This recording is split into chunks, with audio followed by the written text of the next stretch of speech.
और आइए जानते हैं अन्नदाता निशुल्क फोन के माध्यम से पूछे गए समस्याओं का समाधान। अन्नदाता निशुल्क फोन संपर्क सेवा के माध्यम से पूछे गए प्रश्नों में से आज हमने जिस प्रश्न को कार्यक्रम में शामिल किया है उसे पूछा है ग्राम खुटहा, जिला भागलपुर के कृषक ओमकार पासवान ने। ये नवरोपित उद्यानों की देखरेख और प्रबंधन के बारे में जानकारी चाहते हैं। तो ओमकार पासवान जी, आपकी जानकारी के लिए प्रस्तुत है कार्यक्रम का ये अंश। अब अगर आपका ऑर्चार्ड, आपका बाग जो है अगर 1 या 2 साल का हो गया है तो इसमें हमारा विशेष ध्यान होता है। अब यहाँ से उसका बढ़वार शुरू हो गया है। अभी तक इस्टेब्लिश कर रहा था, वो अपने आप को जमा रहा था। वो जब जमा लिया है अब उसका बढ़वार शुरू होगा और अब उसका शारीरिक और फूल से रिलेटेड, मतलब फलों से, फूल फल से रिलेटेड उसकी जो है वृद्धि होगी और उसकी तैयारी होगी उसके शरीर में। तो इसके लिए आपको पूरा समुचित देखरेख करना होगा। किसान भाइयों, आपके लगाए गए फल या कोई भी पौधा आगे तभी अच्छा उत्पादन देगा जब आप उसकी शुरू से अच्छी देखरेख करेंगे। आमतौर पर देखा गया है कि किसान पौधे लगाते हैं और पौधे सूख जाते हैं या बहुत कम ही पौधे लग पाते हैं, और ऐसा तब होता है जब पौधों को सही पोषण नहीं दिया जाता है, ठीक से उसकी देखरेख नहीं की जाती है। इसलिए आप जो भी पौधा लगाएं उसकी जरूरत के हिसाब से केयर जरूर करें।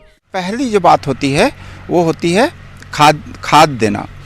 आप 1 साल पहले जब गड्ढा में लगा रहे थे उस समय औसतन आप 10 किलोग्राम गोबर की सड़ी हुई खाद दिए होंगे, करीब 100 ग्राम नाइट्रोजन दिए होंगे, मतलब नाइट्रोजन यूरिया के रूप में दिए होंगे या डीएपी के रूप में दिए होंगे, करीब 50 ग्राम से 60 ग्राम फास्फोरस दिए होंगे और पोटास दिए होंगे 80 ग्राम के आसपास, ऐसा खाद दिए होंगे। अब आपका 1 साल पुराना हो गया। इसमें हमको ध्यान देने की बात यह है कि सालों साल पेड़ के पौधा में खाद देना जरूरी है, तभी वो स्वस्थ होगा। जब उसको पोषण मिलेगा तभी वो स्वस्थ होगा। और करीब आधा फीट से 1 फीट की गहराई लिए हुए होगा, वो रिंग होगा। अब उसमें 1 साल का अगर पौधा है तो आप 10 किलोग्राम गोबर की सड़ी हुई खाद, बढ़िया से इंश्योर कर लीजिए, 10 किलोग्राम गोबर की सड़ी हुई खाद, करीब 100 ग्राम नाइट्रोजन और करीब 60 ग्राम फास्फोरस, ऐसे ही करीब 90 ग्राम पोटास का खाद लेना होगा। 100 ग्राम नाइट्रोजन के लिए लगभग 200 ग्राम यूरिया, 60 ग्राम फास्फोरस के लिए 350 से 380 ग्राम सिंगल सुपर फॉस्फेट और 40 ग्राम पोटाश के लिए 150 ग्राम एमओपी देने की जरूरत होती है। दूसरे वर्ष इसी मात्रा को दोगुनी कर दें और आगे जैसे जैसे पौधों की उम्र बढ़ेगी पोषक तत्वों की मात्रा बढ़ती जाएगी। और उस जो गड्ढा आप किए हैं आधा फीट चौड़ा और आधा से 1 फीट गहरा, उस रिंग में आपको खाद डाल देना है। ये कब डालेंगे?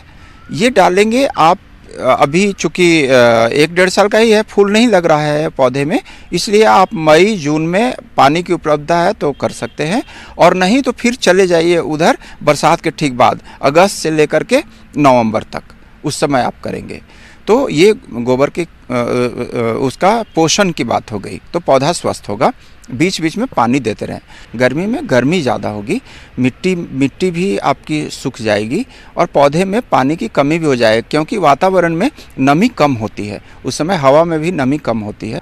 तो इसके लिए हम कहते हैं कि अगर आपके पास टपक सिंचाई व्यवस्था है तो टपक सिंचाई से सुनिश्चित करें कि कम से कम 5-6 दिन में एक बार उसकी सिंचाई हो जाए। और अगर आपके पास टपक सिंचाई की व्यवस्था नहीं है, आप सामान्य तौर पर पानी देना चाहते हैं, तो भी आपको 1 सप्ताह में एक बार पानी देना सुनिश्चित करेंगे, तो पौधे को पानी की मतलब कमी नहीं होगी।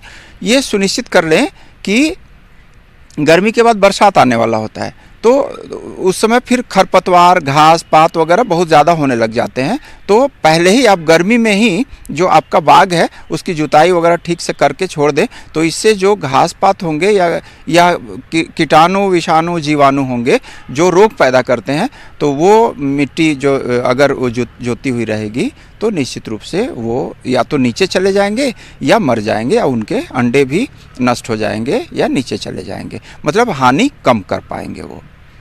अब बात आती है कि आप खाद दे दिए, बरसात में अभी 1-1.5 साल का आपका पौधा है तो कीड़े वगैरह लगने की संभावना होती है।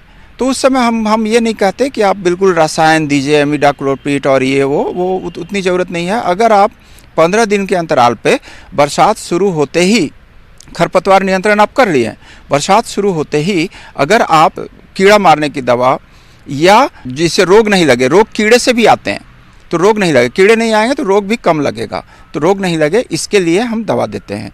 तो दवा में हम रासायनिक दवा का हम इस्तेमाल कम से कम करना चाहते हैं फलों में। तो इसके लिए नीम वगैरह से बनी हुई बहुत दवाइयाँ आ रही है बाज़ार में, जैसा नीमिसाइड, नीमाक्लोर ऐसे करके दवाइयाँ आ रही हैं। तो वो दवाई करीब 3 मिलीलीटर प्रति लीटर पानी के हिसाब से 3 से 5 ये आप सुनिश्चित कर लें तो निश्चित रूप से आपका भविष्य उज्ज्वल है, पौधे का भविष्य उज्ज्वल है। अगर पौधे का भविष्य उज्ज्वल है तो हमारी आमदनी भी अच्छी होगी, ये सुनिश्चित